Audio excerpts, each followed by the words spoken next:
Hi, I'm Rick Rams, Dean of Kinesiology and Athletics, and today my guest is our head baseball coach, Anthony Hudding. Coach, thanks for joining me today. Thank you.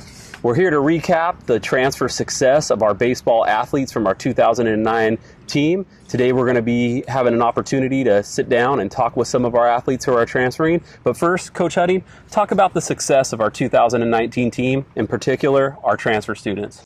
Yeah, 2019 was a great year for us. Our goal year in and year out is to develop our student athletes on the field, off the field, both as baseball players, as students, and as people. And I think we accomplished that this year, with all 15 of our sophomores moving on and playing and continuing their education at four-year schools, and 11 of those guys going and transferring to Division I schools. So, we had success on the field, and more importantly, I think we had success in ensuring that our student athletes that are coming into our program are getting an opportunity to continue their education and playing careers after this. You know, you just said those numbers, and you seem kind of humble about those numbers for a second. 15 of your sophomores are moving on, 11 to Division I schools. That speaks volumes to the program you're running and the increase that we're seeing kind of year over year right here. When coaches are coming after your student athletes and you're talking to them about some of these guys, why are they attracted to Cypress College baseball? Well, I think it's the way that they are prepared, and the way that they're coached. And, I think that's something that's happened here over a long period of time. The reputation of our program is out there nationally. And I think when Division I schools and four-year colleges come and recruit our players, they know what they're getting. And they know that they're going to be well taught. They know that they're going to be disciplined. And the learning curve for them when they leave our program is going to be relatively easy because of the way that we try to prepare our guys to have success, not only on the baseball field, but in the classroom. And we take a lot of pride in that, and knowing that we're preparing our student athletes for success, and ultimately providing them the best opportunities that we can for them to continue doing what they love to do. Well, there's no doubt that this is one of the best times of the year when we're not in season, sitting down, celebrating the success of those who are moving on to the next level, which is one of our mantras here in the baseball program, to get you on that road to the next level. And as the head coach, you're certainly doing a terrific job with that. So keep up the good work, and let's meet some of these guys. Thank you very much. I am now joined with Oregon State signee Reed Sebi. Reed, thanks for joining me. Thanks for having me. You've pursuing your career now at Oregon State, one of the top baseball programs in the country. Reflect on the journey and how you got there from Cypress College.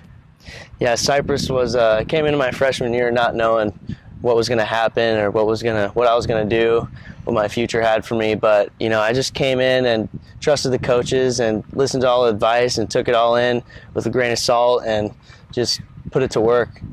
When you were choosing your college destination to start playing after high school, your brother's here at Cypress College. He talked about his experience. I recall a past interview with him and what Cypress College meant to him. Did your brother have an impact on your decision to come to Cypress College? Oh yeah, definitely. He told me about Coach Pick and Coach Hutt and all the other coaches and said, it's basically a done deal. Come here if you want to keep playing and get better and go to the next level, and that's what happened. So I'm super excited. At the end of the day, what's one of your favorite memories you're always going to hold in your heart about Cypress College? Oh, it's got to be just hanging out with the boys. Just having a team to hang out with and just win with. It was a great time. Well, we hope you have great times ahead at Oregon State, and we hope to see possibly your name up on this wall one day as possibly an All-American or accomplish some of those big goals that you've set for yourself. So best luck at the next level, and great job here at Cypress College. Thank you so much. All right. I'm now joined with Houston Baptist signee Austin Spinney. Austin, thanks for joining me. Thanks for having me. A good career here at Cypress College as a pitcher. This last season, you won 8 games, had a number of performances that were memorable. Reflect back about your journey here at Cypress College, what it meant to you. I think it kind of really helped me grow up a lot because coming out of high school, I wasn't really talked about, I wasn't heralded, so it kind of just helped me grow and become not just bigger like physically, but also mentally as well. So just really helped me get better in my own shoes. Talk a little bit about the coaches and those who helped you prepare to have the ability now to play at the next level. Yeah, they had a huge impact because, obviously Pickler's old school, so you get a lot of the tough love, but then that also helps make you stronger too in ways that you might not be happy with what he's doing, but in the end, when you look back, you kind of see what he's talking about. What are some of your short-term goals when you get up to Houston Baptist? What do you hope to accomplish this first year over there? I mean, one of my main goals is actually kind of funny, but I've only been up to 89, so my main goal is to hit 90. All right. And then I know a couple teammates up there as well. I know Trevor Fonseca, he went here, so just kind of growing with my teammates and getting closer with them, having that brotherhood. Well, we look forward to following your career at Houston Baptist. We'll always remember your time here. Yeah. Austin, thanks for joining me today. Thanks for having me. All right, I am now joined with Lewis Clark State signee, Eric Chavarria. Eric, thanks for joining me. Thank you for having me. You're heading to a great NAIA school. They've won 3 out of the last 4 national championships, and I expect you're going to be playing a significant role into their rotation. Talk a little bit about why you chose Lewis Clark State and what your expectations are heading into your junior season here. I ran into some academic problems, so I had some restrictions on where I could go. And Lewis and Clark was the best option out of what I had. And it's a great program, and I'm looking forward to the new experience and everything, and hope to have a good year and to contribute to another national championship. So Coach Hudding, one of the things he tells me about you, and as he watched your development at your career at Cypress, is you're a guy who improved on the field, but again, battled, always had the right attitude, was coming into things with, you want to help the team. Grew into a leadership role. Mm-hmm. How do you see yourself as a leader as you now are moving on to your next school? How did that role evolve? I think Cypress definitely helped me mature on the field and especially off the field, which makes me who I am today. And Hudding and Pick did a great job of building this program and helping our kids get better every year, and I can't thank them enough. You've had a lot of success as a Cypress Charger and arguably the most difficult conference for baseball in the state. You get to translate that experience now into your NAIA school. What have you been doing in the off-season now? I went to Worcester, Massachusetts to play summer ball, and I lived with Jack Gardner, a teammate of mine here, and had the time of my life there, had a good experience. A couple accolades came your way due to a couple performances this summer.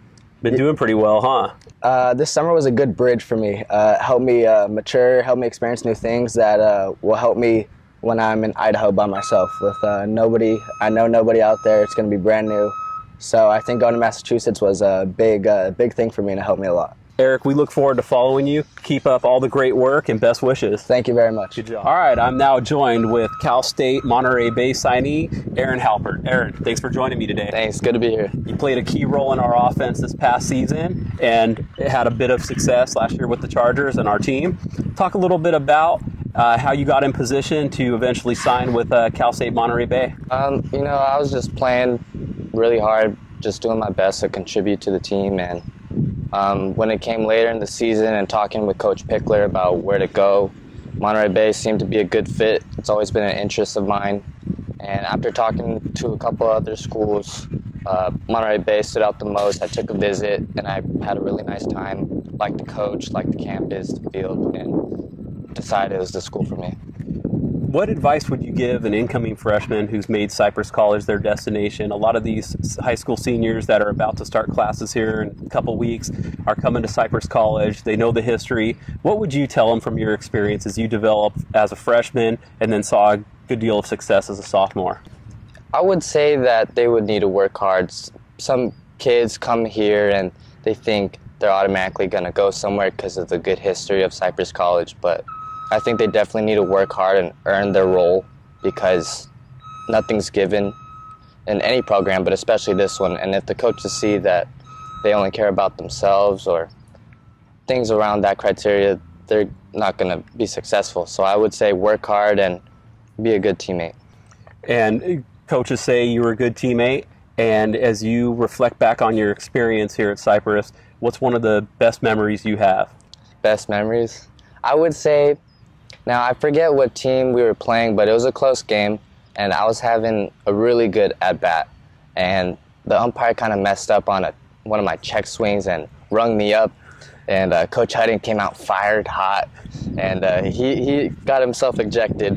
But we later ended up walking off that game, and he was pretty fired up once we see him running out of the clubhouse all fired up, excited for us. So that was one of my best memories here. Great memory. Yeah. I'm sure Coach Hutting loves that memory too. Erin, we look forward to following you on your journey at Cal State, Monterey Bay. We wish you all the best and job well done here at Cypress. I appreciate it. All right, I'm now joined with University of Illinois at Chicago signee Christian Lopez. Christian, thanks for joining me. No problem. It's a pleasure to be here. Christian, you were a 3-year athlete here at Cypress College and really came into your own here at the tail end of your career. Mm-hmm. Talk a little bit about your journey at Cypress College, maybe reflect back from the beginning and how you were able to ultimately sign and move on and transfer to university. Yeah, well, coming in, I wasn't a pitcher. I was mostly a catcher.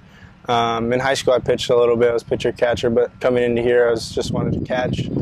And just my first year, I wasn't getting a whole lot of playing time. And then towards the end of that first year, as a freshman, the pitching coach came up to me. He's like, "Hey, you pitched in high school. You want to pitch? We need a little bit of help in the bullpen." I was like, "Yeah, sure, why not? Whatever, to get me some innings and help the team out." And I did fairly well. And I think I ended up with like eight or 10 innings. And then from there, summer ball, I kind of focused on pitching, a little bit of catching. And then going into my sophomore year, I decided to redshirt, like probably the most last-minute redshirt you could do. It was the day of our first game because I was like, I need a little more time to develop as a pitcher and get a little bit better for myself and try to, put myself out there, give myself a little more time. And so I did that, and then that whole summer I just focused on pitching. I went to this performance academy called 108 Performance in Tustin by my house, and they helped me out a lot. So from there, going into my third year, I was ready to go. I was like, all right, this is what I've finally been waiting for, and I pitched really well in the fall. And it just so happened that my brother was also being recruited by Chicago. And when he went on his visit, he went up there and he's like, "Hey, I got a brother who's a pitcher, I know you guys, they were gonna be down here anyways to watch other JUCO players." And he's like, "You take a look at my brother." So they came and they saw one game and they're like, "We like this kid." And a couple weeks later, I went on my visit. I love the city, I love the environment there, I love the players, the coaches. They seemed like they were really knowledgeable and willing to try to help out the players get to the next level. And I fell in love with the school and the city, and I liked it a lot. But it's been a very difficult journey ever since coming in as a freshman. If you would have told me I was going to redshirt when I was in high school, I would have said, "No way. I'm just going to go all the way 2 years of JUCO and then go to a 4-year." But I think it was a really good decision I made. It helped me develop as a player and as a person and as a student as well. As last season ended at Cypress and you're taking that bus ride home, and of course we had hoped the season ended differently than it did, and even hearing you talk right now, something tells me that was a spark where that moment and the end of this last season, that was just the beginning, right? Yeah. I don't know if a lot of people don't know this, but I was the one that was pitching those last 5 innings and I gave up the walk-off home run. But I was like, this is something to learn right now. That was the longest outing I've had all year and the most pitches I've thrown. I think it was like 110 pitches. And just that's my starting point right there. And I was pretty happy. I was able to keep somewhat of a pretty good velocity.